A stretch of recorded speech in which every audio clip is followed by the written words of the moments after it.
પંચમહાલ જિલ્લાના ગોધરામાં મધ્યપ્રદેશના યુવકની અપહરણ બાદ હત્યા કરાતા ચકચાર મચી જવા પામી છે। મળતી માહિતી મુજબ મધ્યપ્રદેશનો એક યુવક મોટરસાઇકલ લઈને નીકળ્યો હતો, જે યુવકની મોટરસાઇકલ ગોધરાથી મળી આવી હતી। જે બાબતે ગોધરા પોલીસે તપાસ કરતા જાણવા મળ્યું હતું કે ગોધરાના ઈસમો તેને બળજબરીપૂર્વક ગાડીમાં બેસાડી ચંચેલાવ ખાતે આવેલ ઉદય હોટલ तरफ લઈ ગયા હતા, જેને લઈ પોલીસે અપહરણ થયું હોવાની ફરિયાદ નોંધી વધુ તપાસ હાથ ધરી હતી।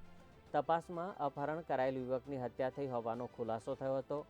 યુવકનો મૃતદેહ હત્યા કરાયેલ અને અર્ધ બળેલી હાલતમાં મધ્યપ્રદેશના કલ્યાણપુર ગામના અવાવરૂ ડુંગરાળ વિસ્તારમાંથી મળી આવ્યો હતો, જે હત્યા પ્રેમ પ્રકરણને લઈને થઈ હોવાનું સામે આવ્યું હતું। સમગ્ર મામલે પોલીસે ગોધરાના જીમીસા, મધ્યપ્રદેશના દિલીપ જૈન સહિત કુલ 6 આરોપીઓની ધરપકડ કરી કાયદેસરની કાર્યવાહી હાથ ધરી છે।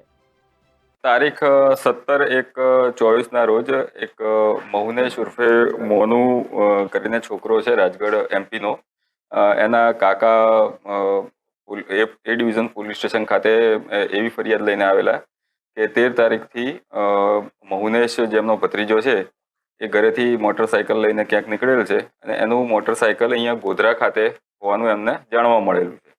આ અનુસંધાને એ ડિવિઝન પોલીસ સ્ટેશન દ્વારા તપાસ કરતા પ્રાથમિક માહિતી એવી મળેલી કે મહુનેશ છે એને ત્યાં એમપીમાં એક છોકરી સાથે એની જે પ્રેમિકા હતી એની સગાઈ અહીંયા ગોધરા ખાતે રાજકુમાર ઉર્ફે લાડુ શાહ સાથે થયેલી છે અને મહુનેશ છે એ આજે રાજકુમારના ઘરે પોતાના જૂના પ્રેમ સંબંધની વાત જણાવવા માટે આવેલો હતો।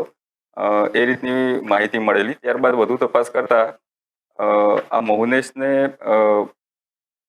એક જીમી ઉર્ફે જય ઉર્ફે જીમી અને અન્ય 1-2 જણા એક ગાડીમાં બેસાડીને અન્ય કોઈ જગ્યાએ લઈ જતા હોય એ પ્રકારની હકીકત મળેલી। આ અનુસંધાને વધારે તપાસ કરતા ચંચેલાવ રોડ ઉપર ઉદય હોટલ છે, ત્યાં આગળ આને લઈ ગયેલાની જગ્યા કલ્યાણપુરાની નજીક એક અવાવરૂ જગ્યા છે, ત્યાં આગળ અગાઉથી પેટ્રોલ લાવી રાખેલું હતું અને આ બોડીનો ત્યાં આગળ નિકાલ કરવામાં આવેલો।